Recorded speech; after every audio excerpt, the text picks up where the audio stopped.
But as it was being discussed on the House floor, Troy Nehls spoke, and as is common with Troy Nehls, he was wearing his Trump gear. He was wearing a Trump tie this time. Nice big red Trump tie. So wow. I thought I'd mention that.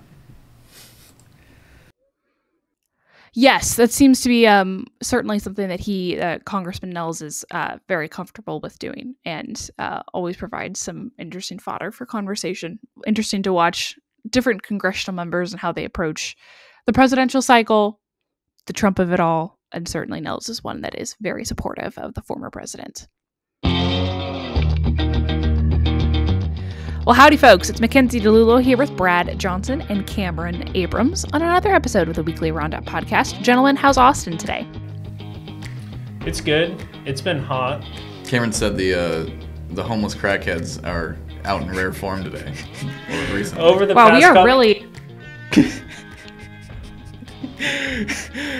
past couple of days, it seems like when I walk to the gym, the Gold Gym over on 6th Street, there's quite a few homeless just lurking about. They've been gathering in these little spots on corners, and I try to avoid those corners as best I can, but sometimes the walk signs don't align with where I'm trying to go. So, but, you know, that's what comes with being in Austin. So, well, I think it's about half the temperature almost as it is in Austin right now where I am. It's 55 degrees here and whoa, where are you? Rainy, windy, cold. Yeah, where are you right Brad, now? that was where in the world is Carmen Wow, Sandiego? guys. Thank you so much for asking. I'm in Edinburgh, Scotland, and Cameron is well aware of this fact because I visited a Harry Potter themed museum store yesterday. Gosh. And Read oh my another gosh, book, don't will even ya? talk to me, Bradley. I actually have not read the Harry Potter books. I didn't watch them until I was 22. I'm not one of those crazy fans. I enjoy them profusely, but they're not my favorite in the entire world. But even if I did, Brad, get off my butt about it. But Cameron was excited about this visit, so I sent him some photos. So he was aware of this visit, Brad. Maybe you're just jealous that I shared this information I am with him. so jealous. Well, one of the videos that you sent me, you were checking out a bunch of different wands. Did you purchase a wand?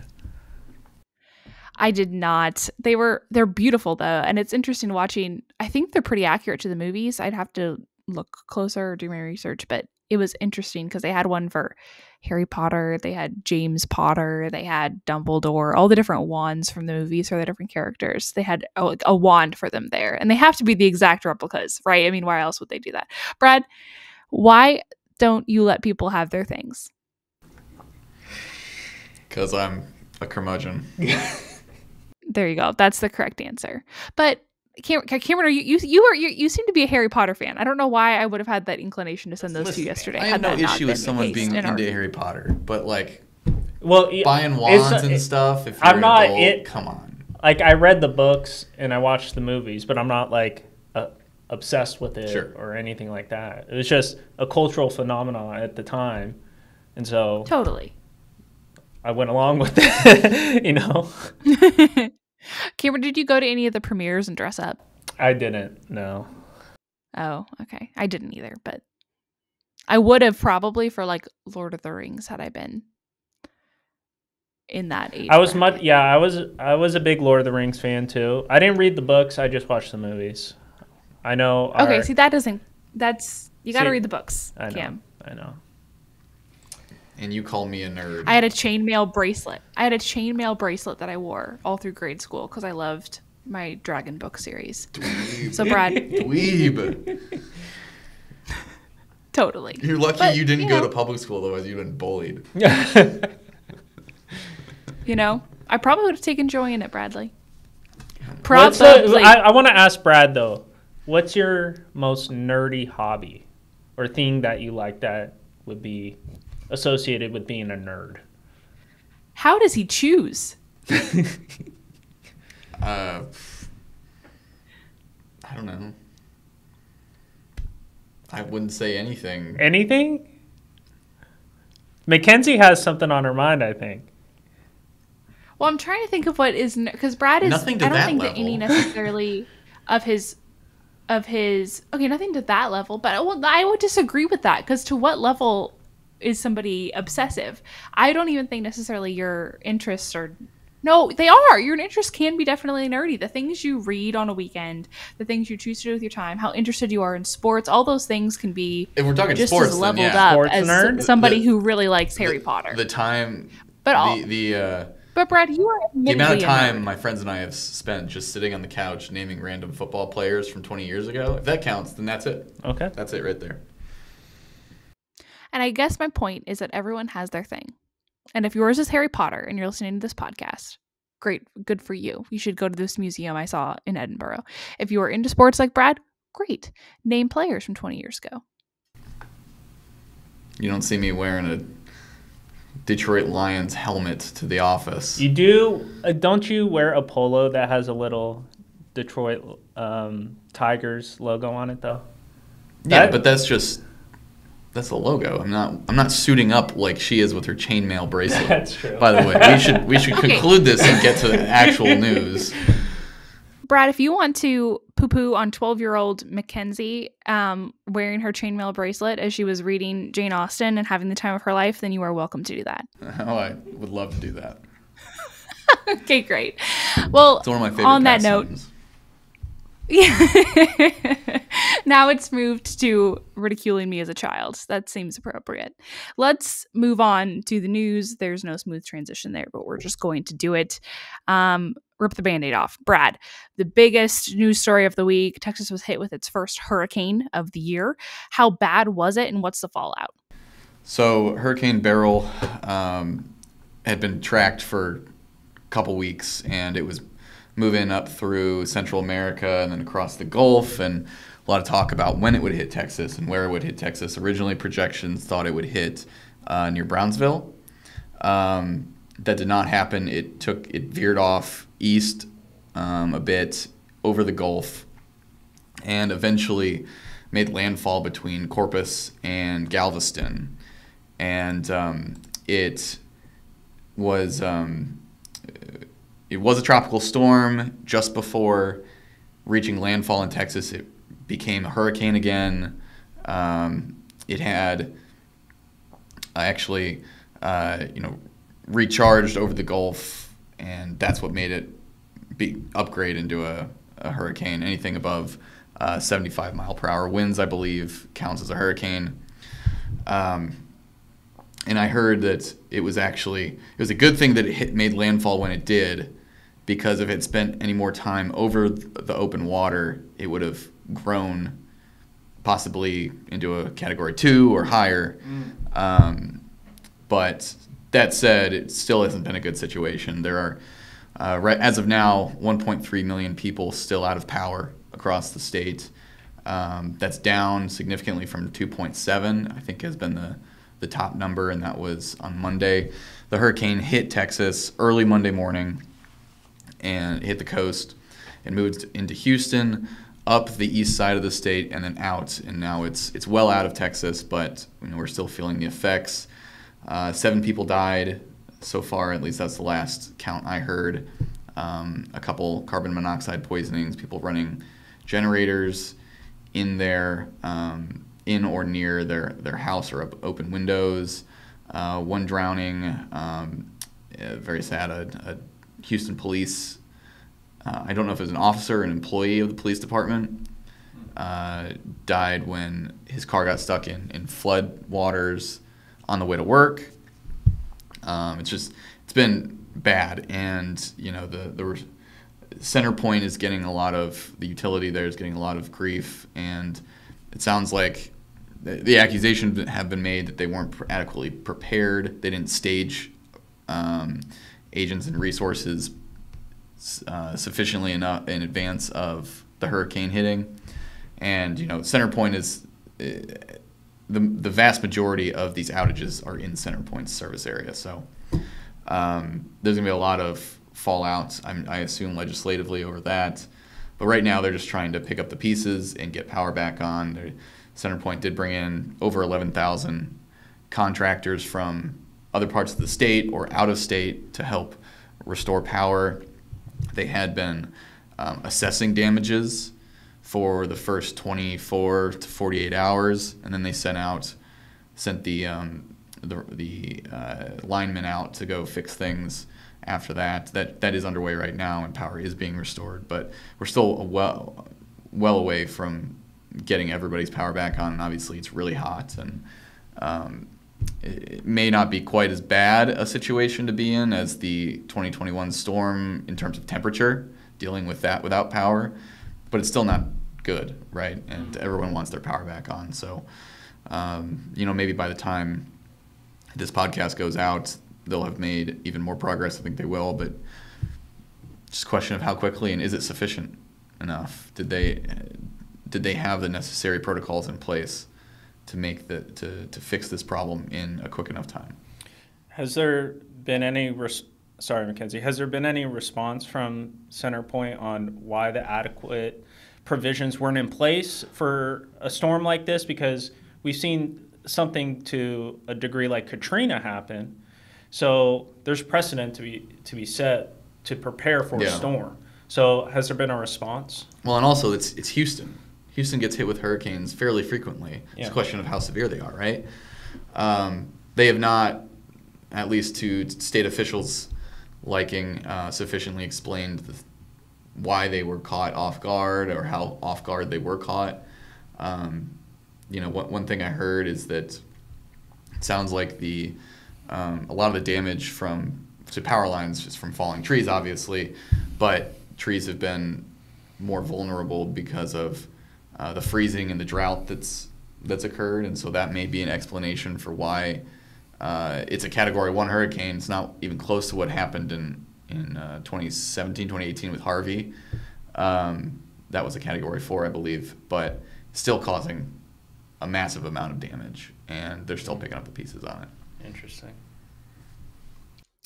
Brad, let's talk about response from the state and the federal government. Both state officials and federal authorities have sparred during this whole the fallout of the storm. What's happened? Give us the update. So there have been disaster declarations approved by the state for 121 counties going into the period where the hurricane was going to make landfall. The federal government, Joe Biden, president, also issued his own disaster declarations for, I believe it's like 80 counties, so not all of the ones that the state approved. And so that has caused this fight between the lieutenant governor, the president, and the governor. The governor, of course, is overseas on a trade mission in Asia. Cameron will talk more about that, but he's been out of the picture, at least in-person picture, during this. He said he's still monitoring the situation and talking with representatives both of the state and of the federal government.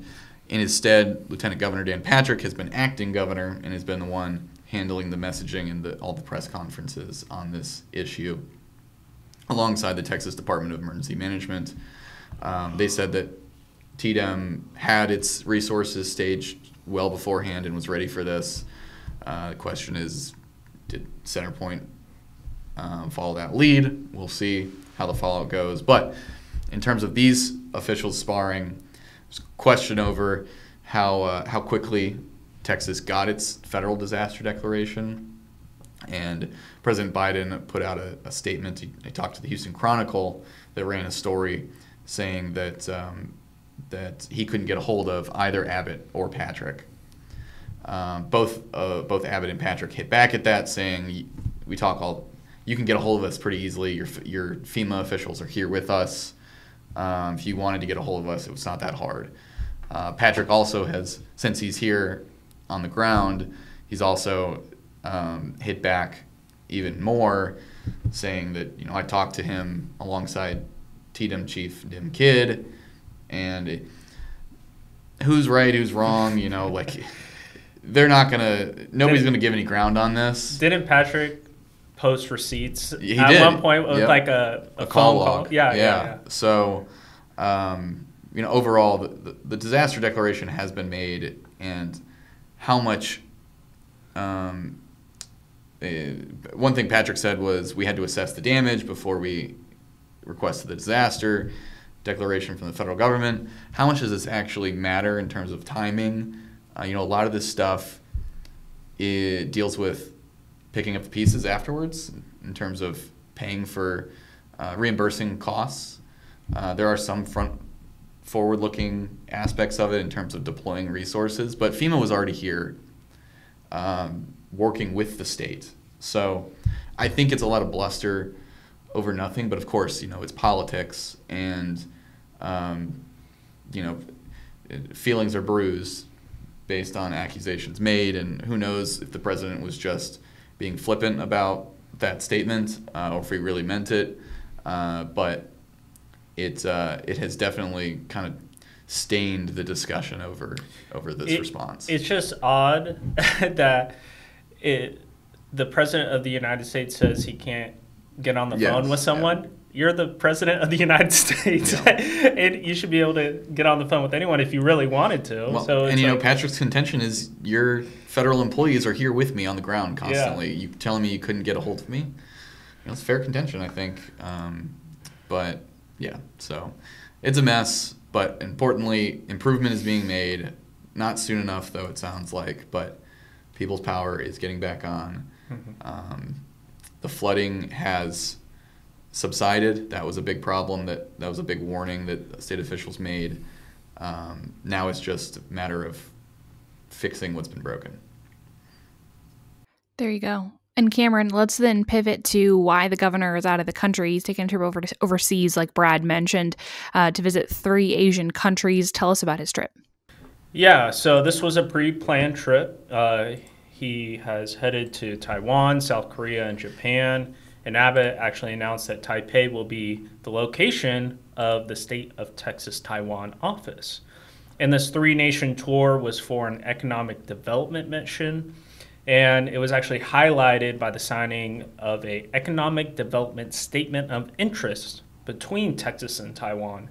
And the reason why that's significant is because Taiwan is known as the Silicon Shield, as being a major manufacturer of microprocessors, otherwise known as semiconductors. And Abbott has continually encouraged the production of these semiconductors. He signed the Texas CHIP Act in 2023 to further the research and manufacturing of microchips in the state of Texas. And Abbott is also visiting, like I mentioned, South Korea. And he spoke with business leaders about opportunities to further deepen those trade relationships. And since the time of our reporting, he's actually met with Toyota executives in Japan. And this isn't the first time Abbott has gone overseas like this to Asian nations to improve economic relations. He went back in 2019. He visited Japan and South Korea to meet with business executives in the automotive industry. So just to further emphasize what Brad was talking about earlier, this was a pre-planned trip, and he has continually put out statements in regard to the response to Beryl while he has been in these Asian nations. So just a little bit of an update on what and why he's over there right now. Certainly. And yes, pre-planned trip. This is something that has been on the docket for a while. It does not insulate him from criticism of folks saying, why is the governor out of the country when there is a natural disaster that has taken landfall in Texas? So certainly a lot of the coverage and the discussion is surrounding the governor's absence, but Lieutenant Governor Dan Patrick, as acting governor, very interesting to watch this line of succession in terms of the governorship actually play out in real time. We've seen this happen a couple of other times when the governor has been out of the country on a similar trips before, where the lieutenant governor is cited as the acting governor, but it's interesting to watch this dynamic in a situation this significant. Yes, absolutely. This is the first time in Abbott's tenure, I think, that we've seen something like this, and it's been this apparent, obvious, and large scale. affecting the lives of Texans in this way. So absolutely. But Cameron, thanks for running us through that. Brad, the Attorney General, Ken Paxton, and the House General Investigating Committee, it's safe to say there's no love lost between those two entities. The General Investigating Committee in the House was, of course, the body that sparked all of the impeachment proceedings last summer. And now the Attorney General has fired another shot at the committee this week, kind of unprompted. It was kind of out of the blue. Tell us about it. So Attorney General Ken Paxton accused the House General Investigating Committee of trying to impeach him again at the body's meeting that is scheduled for next week.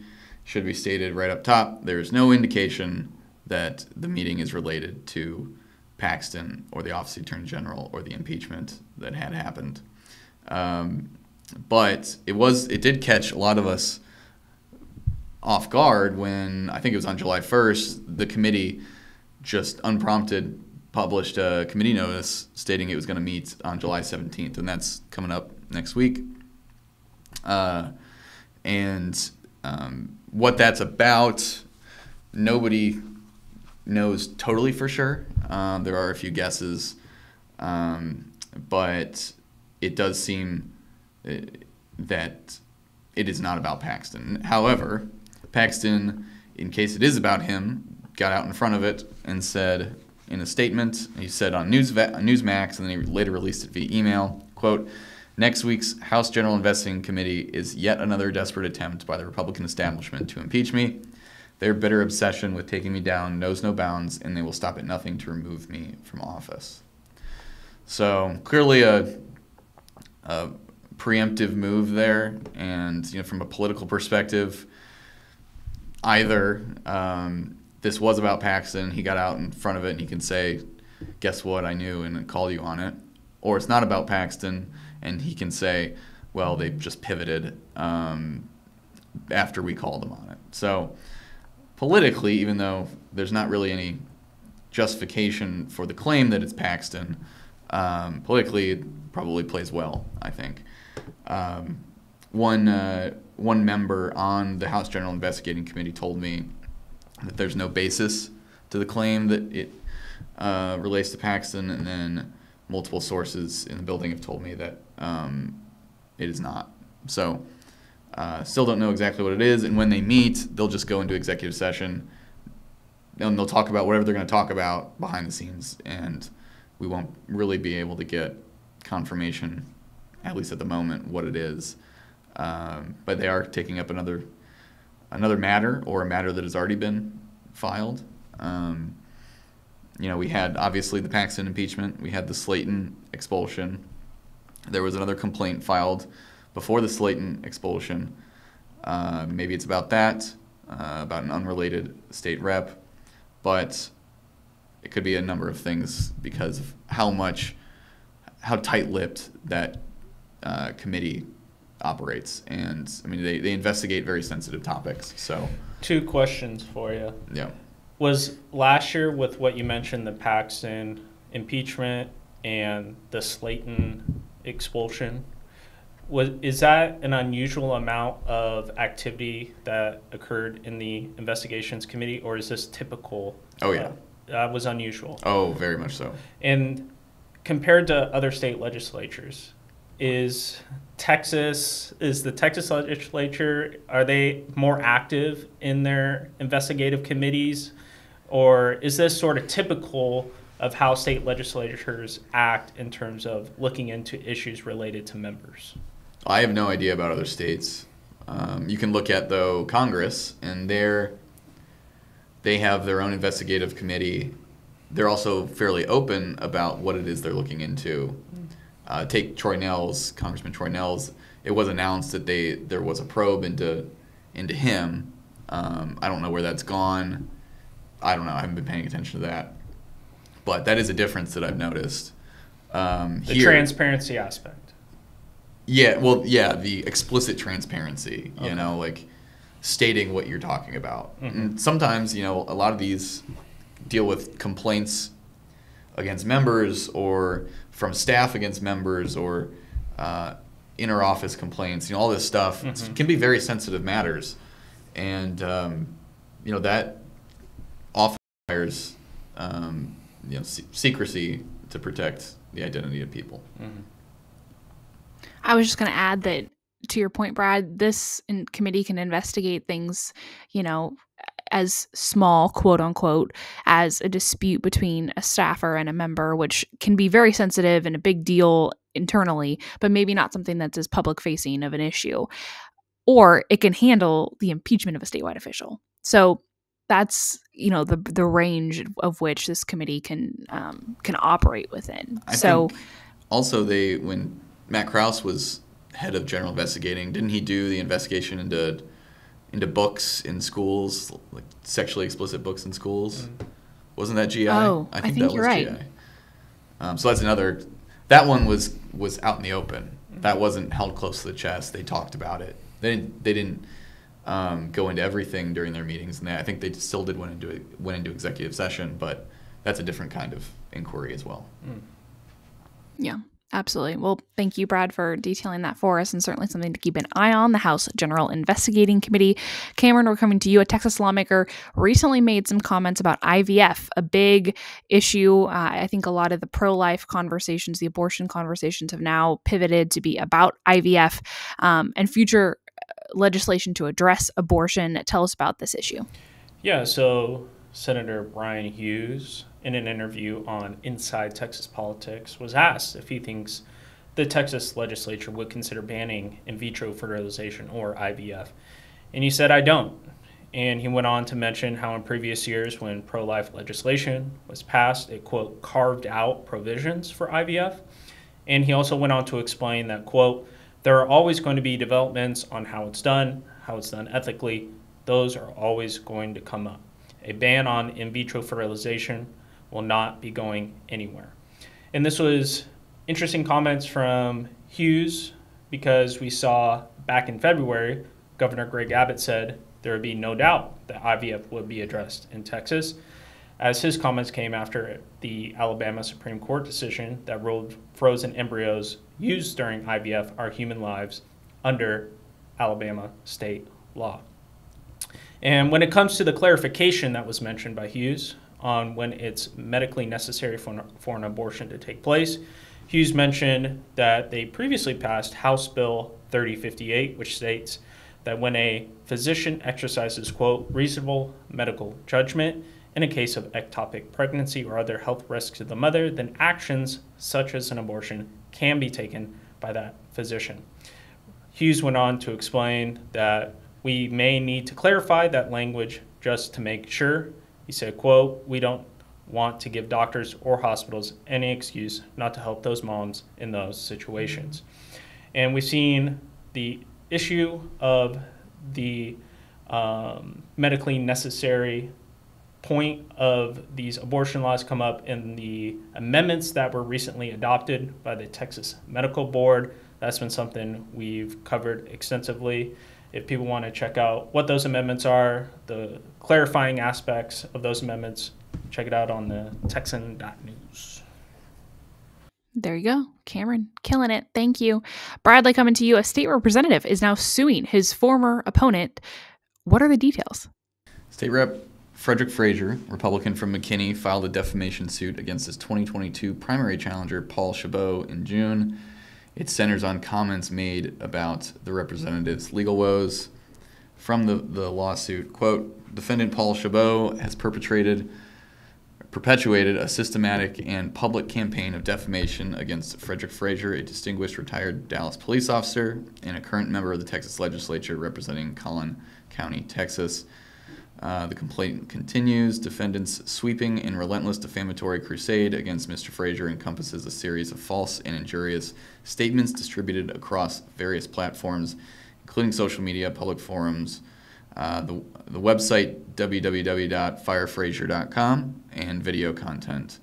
Chabot has what this focuses on generally is the legal issues that Frazier has had. He was accused by Chabot in 22 of impersonating a code officer in order to get a Walmart to remove Chabot's large, like 4x8 yard sign that was on his property, and Frazier has said it was in a right-of-way,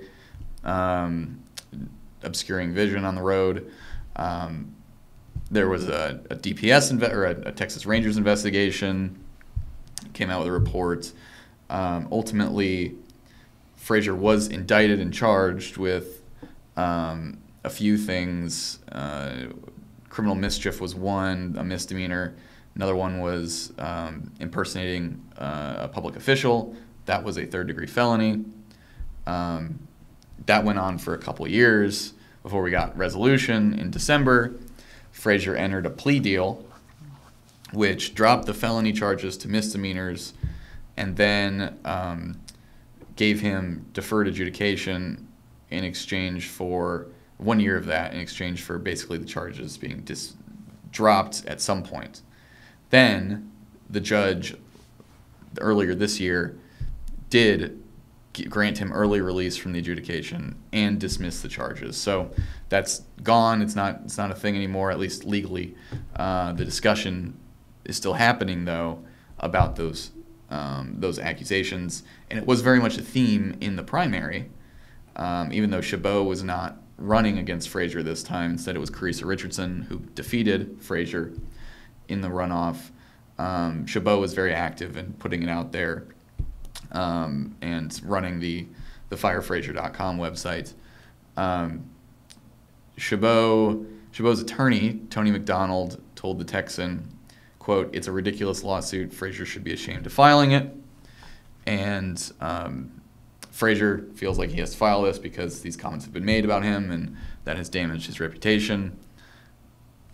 A lot more of the legal back and forth details in the article, but overall, it's defamation suits have not survived scrutiny very much recently in Texas politics, and it'll be interesting to see if this does have any legs, if it gets anywhere. But yeah, that's the intention for filing it. Well, that's what I was going to ask too, is your thoughts on the chances of success for this suit. But I do want to clarify that this is the former, which you said, but really hammer this home. This is the former opponent. So not this last cycle, but the previous cycle. This is that opponent. So we have Carissa Richardson, who just ran this cycle in 2024 and actually defeated Frazier. And certainly was one of the races I think a lot of folks had their eyes on in terms of a vulnerable incumbent, and that was the result we ended up seeing.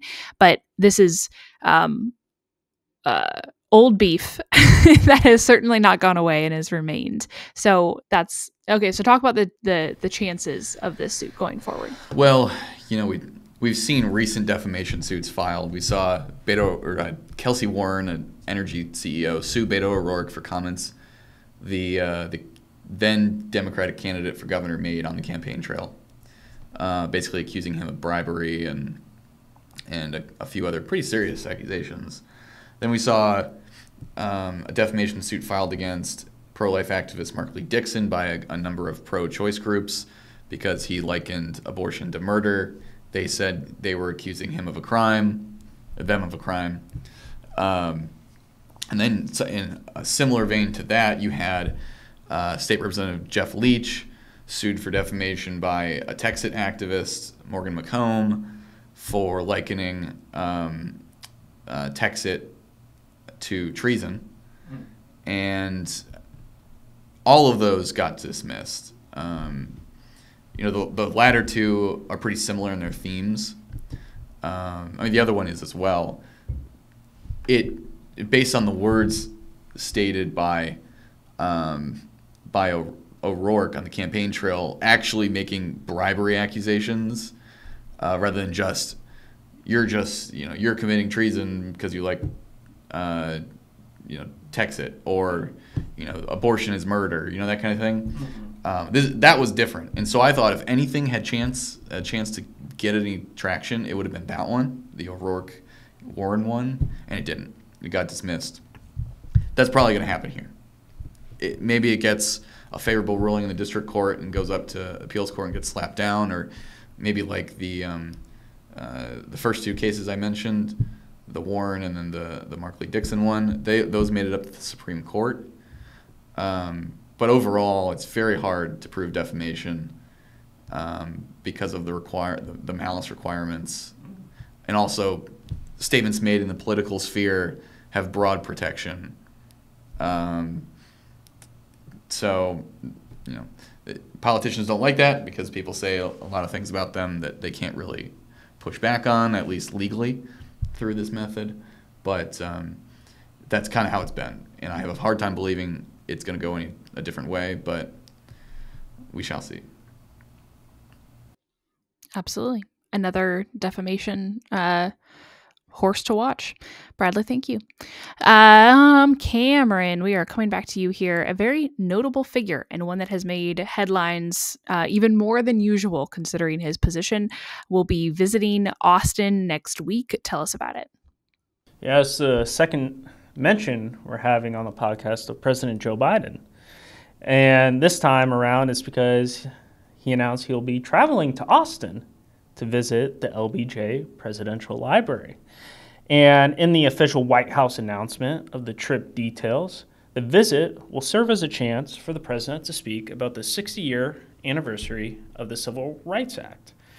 We talked a lot at the top about the disagreements and discrepancies of contacts that were had between Biden and some of our elected officials here in Texas. But Biden has continually been in the news post-presidential debate, and that makes this announcement of his visit to Austin even more notable because it was also announced he'll be sitting down with Lester Holt of NBC on Monday for an interview. So this will be a second chance for Biden to talk in an interview setting post-presidential debate. There's been lots of calls from both elected officials and political pundits discussing Biden's viability in the 2024 presidential race. We will see if there are further calls for either him to step down or remain in the race. But that is a evolving conversation, seems like day to day. So we'll be covering the visit on Monday, and we'll have an update for all of our listeners and readers then. And by we mean Cameron. So Cameron, thank you for covering that. We're going to stick with you here. Senator Ted Cruz is questioning how a Biden administration executive order was carried out. This is a pretty spicy story. Tell us about it. Yeah, so Ted Cruz launched an investigation into whether the Biden administration used the, quote, obscure Intergovernmental Personnel Act program to fund big tech employees as part of an executive order that's actually related to AI. So just for some context, back in October 2023, Biden issued this executive order to establish, quote, new standards for AI safety and security. The order also aimed to address, quote, best practices for authenticating content and calls on Congress to pass, quote, bipartisan data privacy legislation. And 6 months after that executive order was issued, the White House actually stated that they had completed all of the actions in that order. So in Cruz's investigation announcement, he cast doubt on whether the hiring of, quote, only 150 people into AI roles was enough to be able to complete all of the required work that was established in that executive order. Cruz also highlighted a number of reported incidents where, through this Intergovernmental Personnel Act program, big tech CEOs funded salaries of employees working in government agencies. And I'll read here from Cruz's statement saying, quote, in effect, large AI technology companies are influencing the Biden administration's AI policy from the inside and advancing their own anti-competitive agenda to shape the future of the AI industry. So pretty strong statement there. And AI being a evolving field, we're actually going to be seeing AI addressed here in Texas. They put out a report on that. I covered it in a newsletter if people want to check that out. But in Cruz's announcement, he says he sent letters to the Federal Trade Commission, the Department of Commerce, National Science Foundation, and the Department of Transportation to investigate if this Intergovernmental Personnel Act program was used to temporarily hire from big tech companies to assist in carrying out Biden's AI executive order. So lots of moving pieces here, lots of different federal agencies involved in this investigation. And it being a topic like AI, which continues to be a burgeoning field of research, and not many people are that familiar with how AI is going to be used in the future and how it's currently being used within our government programs. This will be an interesting investigation to follow to see how entrenched these private big tech organizations have become with government agencies through this program and through this executive order. So something I'll definitely be keeping my eye on. And I would definitely recommend folks go read this story at the Texan, because this was one of those stories that in the process of editing, I kept highlighting parts like, is this right? Is this real? This seems wild that these are the allegations being levied. So very interesting. A lot of intersections here of different hot topics. And obviously Cruz versus the Biden administration in any form or fashion is certainly something, a storyline that we're very familiar with. But it's a very, very interesting story and a lot of intersections here on hot topics. And I'll mention, if people want a deeper dive into AI and its development and its history as well, I've written 2 separate newsletters on the topic. You can check it out on the Texan.news. If you click on newsletters and you go to redacted, I have one, I believe it's called Texceleration, and then the other one, At the Gates of Intelligence. So 2 separate deep dives on the AI issue if people are interested. And that Texceleration title, subject line, was a Rob Lauschus original. So shout out to Rob, because that was a brilliant addition to your newsletter, Cam. It was awesome. And folks, if you are not getting Redacted or Fourth Reading or, oh gosh, I forgot to name them all. The Docket, the 40, Blue Bonnet Bulletin, the Ripples, Docket, or Blue Bonnet 40. Bulletin, or Ripples, Precedented Times, then you have to go to the Texan.news and subscribe right now. You have a myriad of different newsletter offerings from our awesome team with unique perspectives, unique beats, and subject matter that interests them that they pump out every single week or monthly. And you can subscribe to whichever ones you want if you subscribe to the Texan. So go do that. Also, if you're a subscriber, or if you are not a subscriber and you're just receiving our emails, we sent out a reader survey a couple of weeks ago, and the deadline to fill that out and let us know your feedback is on Sunday. So you got 2 more days to fill that out and let us know what you think, how we can be serving you better. And honestly, it's good for you too. You get entered to win something from our merch store of your choice, which is, we have some pretty sweet merch. So definitely go fill out that survey. It is in your inbox. Just search the Texan survey or something along those lines, and it will pop up. Or reach out to us, or go to my newsletter, or other people's newsletter. We've linked it time and time again. But from the editor's desk last week, definitely linked it if you have lost the link or the email. Thank you for listening to that plug. I'm quickly going to talk about a few stories from team members who are not on the podcast this week. Right off the bat, Matt Stringer, I want to give you a shout out. This is his kind of introduction to law school. It's all starting for him. So we're excited for Matt in this next season of his life. He'll still be doing some work for us, and we're excited about that. But in the midst of all of this transition and moving and getting set up with orientation and his first kind of dipping his toe into the world of law school, he is still published this week. A Mexican citizen pleads guilty in scheme to smuggle ammunition to drug cartels. It's a wild story. The man who faces decades in prison was part of a ring that smuggled money to the U.S. to buy millions of rounds of ammunition. That is not an exaggeration. We don't do that here. It's literally millions of rounds of ammunition to arm deadly drug cartels south of the border. He lists what kind of rounds they were in the article, and the exact number that according to the DOJ that we know. It's very interesting.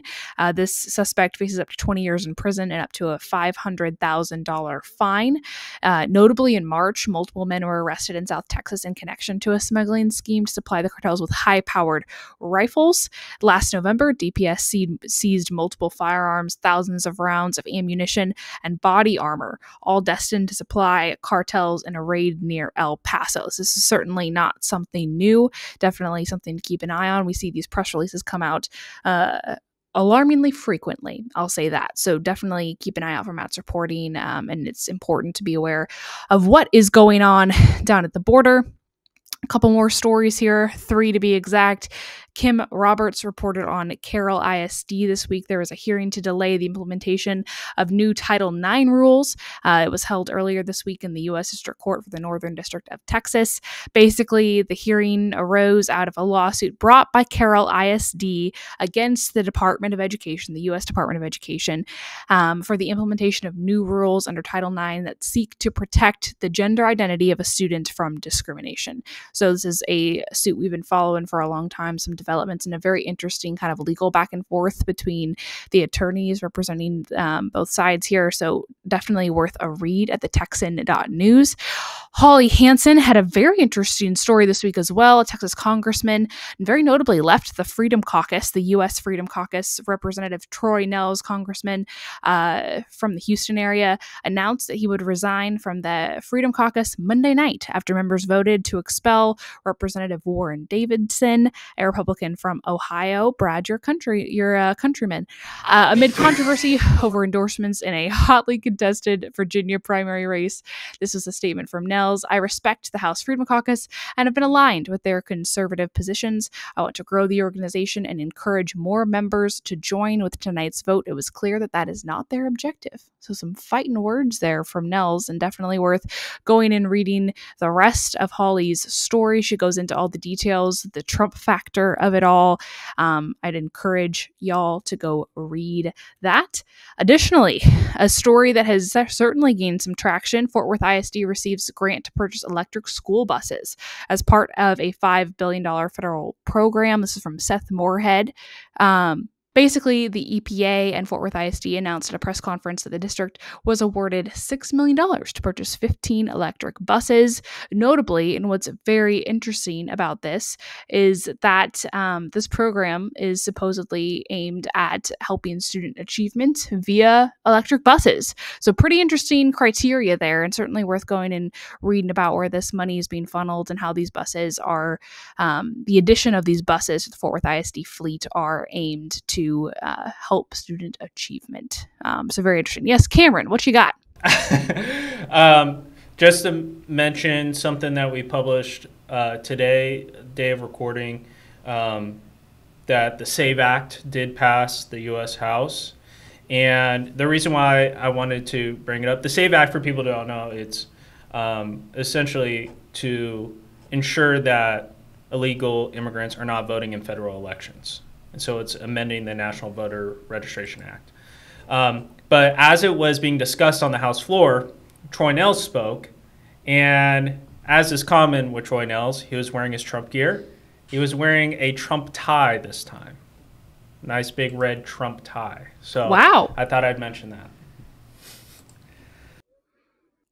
Yes, that seems to be certainly something that Congressman Nehls is very comfortable with doing, and always provides some interesting fodder for conversation. Interesting to watch different congressional members and how they approach the presidential cycle, the Trump of it all, and certainly Nehls is one that is very supportive of the former president. Interesting. Cameron, anything else to add on the SAVE Act? That was a big story. Yeah, I will highlight here that by a vote of 221 to 198, it was passed in the House on Wednesday.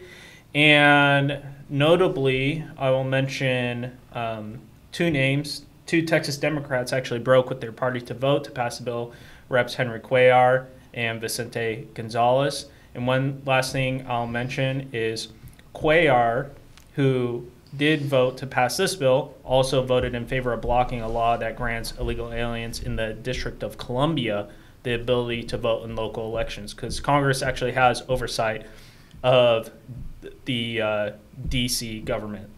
And I'll just mention one more thing about it is Colin Allred actually joined with Cuellar voting to block the law for the D.C. local elections, but he actually voted no on this most recent SAVE Act vote. So just a bit of discrepancies there on history of voting in terms of securing them or preventing illegal immigrants from voting in elections. Yeah, definitely notable, particularly in his race against Senator Cruz. I also will plug Brad's piece. We have a lot of stories this week detailing some campaign fundraising numbers that came out. Brad, do you want to quickly hit those numbers? Tell us a little bit about where Cruz and Allred ended up. Yeah, so both of them posted for the second quarter, that's April through June. Both Ted Cruz and Colin Allred posted very large fundraising hauls. Both were above 10 million. Ted Cruz was 12.5, I think 12.6 million.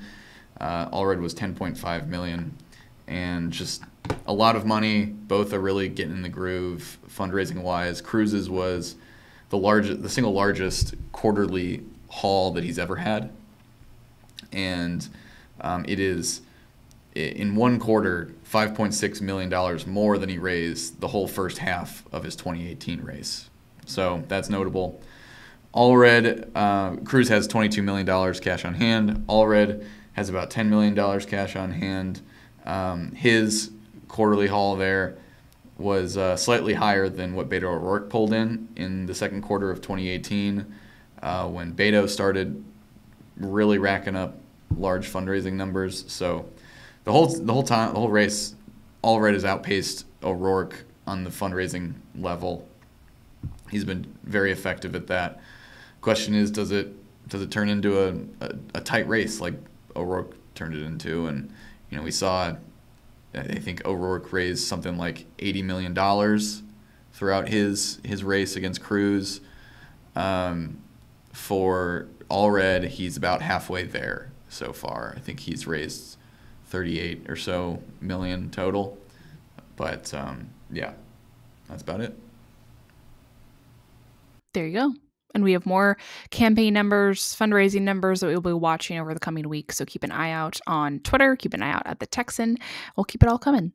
Let's move on to our tweetery section here, gentlemen. I can start us off this week. I don't usually start, but I'm feeling a little spry today. So here I go. Intense flooding leads to wildlife disruption. Local spots alligator in neighboring waters. Residents urged to exercise caution and keep a safe distance from potentially dangerous animals. This is in Missouri City, Texas. Okay, so this is in the floodwaters, Hurricane Beryl. And you see this video of an alligator swimming in front of some houses, swimming in front of some docks, some decks, and you just see its little nose peeking up like alligators do, and folks keeping a very keen eye on it. But it's certainly an area that appears to not be typically flooded by water. There's like a plant or some sort of median in the video, and you just see an alligator swimming by. It's wild. And certainly a danger you don't necessarily have at the forefront of your mind when your house is flooding is that alligators might be lurking in those floodwaters. So a wild video. This was posted by Fox 26 Houston. Definitely worth checking out. I'll link it in my newsletter too. And I think I've retweeted it. But an alligator tweetery is certainly always something that I am very amenable to sharing. That's cool. Thanks, guys. I appreciate it. I just think we talked about alligators so much on the podcast. It's like a recurring theme for the Texan. Cameron, why would you talk about alligators all the time? I don't know what you're talking about. What was the name? There was a story, was it a month ago or so? I think we talked about someone had an alligator as a pet and it got loose or lost or something. Wally. They found Wally, though. I actually don't know what happened to Wally. Did they find Wally? I thought they found Wally. Hold on. Uh-oh. On the fly research. Wally. People need to know Wally what the alligator happened to Wally. Because Wally was a TikTok sensation. Oh my gosh, there is a emotional support alligator. Can't even get through the headline. Emotional support alligator taken and released in swamp. Oh, they caught it and released. Oh, that's right. But didn't somebody? I think somebody stole the alligator to free him with the intent to free him, claiming animal cruelty or entrapment of some sort. I think that's what happened. Right. Wally went missing over the weekend, was taken by pranksters, and then dumped in a swamp, his owner says. I don't know what happened, though, to him. This was a Facebook post per the owner, so I don't know how much evidence we have of this claim. We need a deeper Mr. Henney dive on believes Wally. Wally has helped him out of a deep emotional depression over the years. You can reach in and rub his tongue. He refuses to close his mouth, but we don't know why. He's 6 feet long and in length and has an estimated bite of 3,000 pounds per square inch. His tongue is certainly not something I would just reach out to pet, considering that bite force. Crazy. Okay, well, we've spent more time on alligators than I was even intending, so let's move on. Brad, what do you got for us? Well, hold on. Let's see. Should we go Brad or should we go Cameron next? Let's see. Oh, Cameron. Let's go with you, and let's leave Brad as the grand finale here this week. So I came across this story. There's actually a Texas-based company that is putting up ammo vending machines in grocery stores. And this is a story from an NBC affiliate in Dallas-Fort Worth.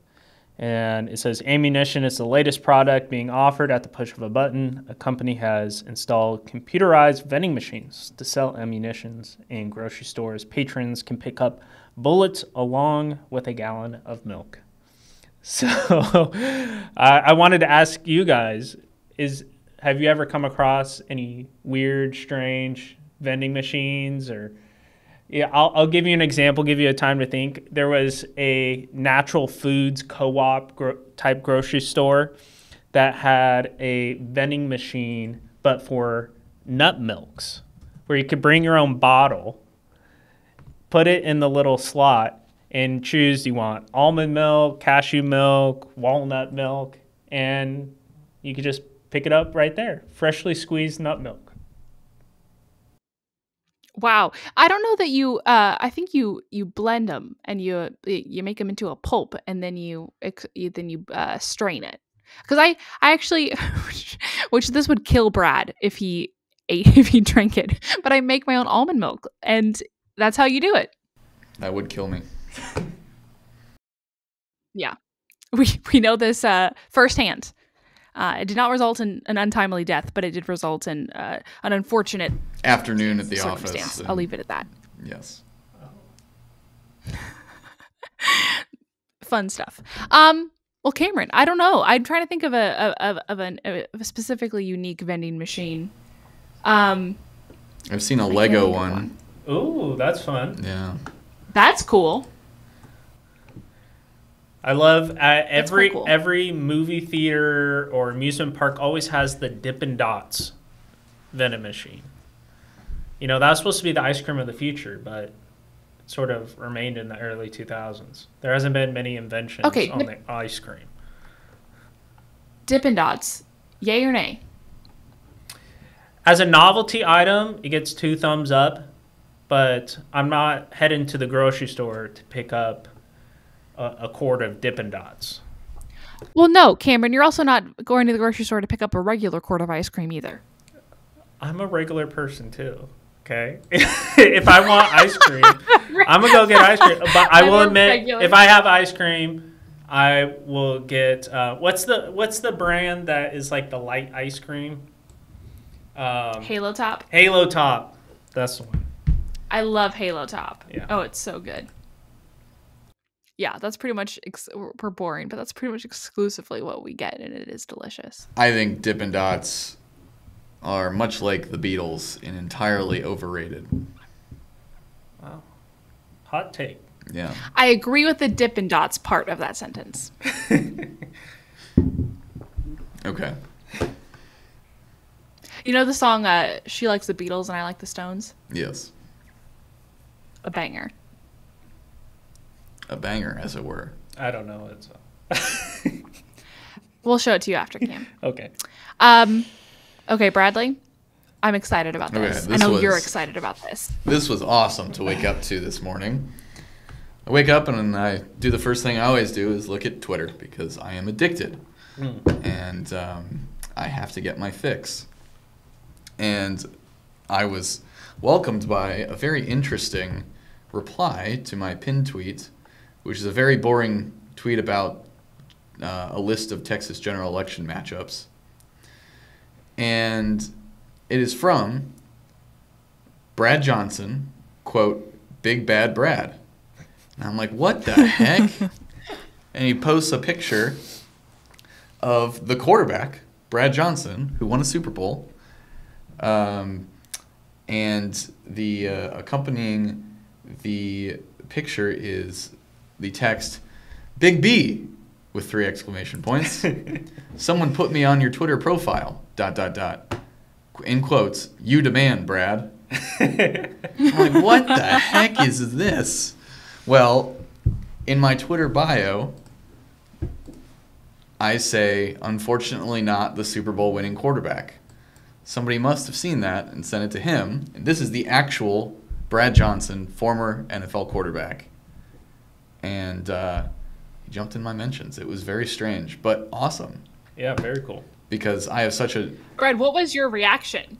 Like your immediate facial, vocal, I don't care. What was your reaction? I mean, it was really cool. I was excited. I don't know if I'd say a kid in a candy store level, but pretty close to it. But like, you know, I have a very generic name, and there are billions, if not trillions, of Brad Johnsons in this world. And but the most famous one is the one who won the 2002 Super Bowl with the Tampa Bay Buccaneers. And throughout childhood, growing up, people would always make references to that,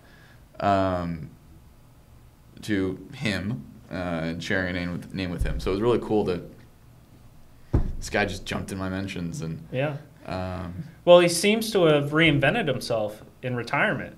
He's become a trick shot legend. He posts tons of videos of him making crazy basketball shots. I would do that too. Wait, like what year did he win the Super Bowl? 2002. 2002. Okay. So how old does he have to be now? What's the math? I can just look on Wikipedia. He is 55. Also, I just feel like one of his 55. Okay. I just feel like one of his friends must have been trying to look him up on Twitter, find his account, look at a trick shot video, and came across your account because you have a lot of SEO buzzwords in your Twitter bio for him to be able to, not just your name, right? Because there are a lot, like to your point, there are a lot of Brad Johnsons, but you're a well-followed Brad Johnson who also mentions a quarterback, the Super Bowl. Like, I just imagine that there was somehow a buddy of his came across your profile. Yeah, I bet that's it. How they came across it, I don't know, but pretty cool. Pretty cool. It's awesome. Brad Johnsonception.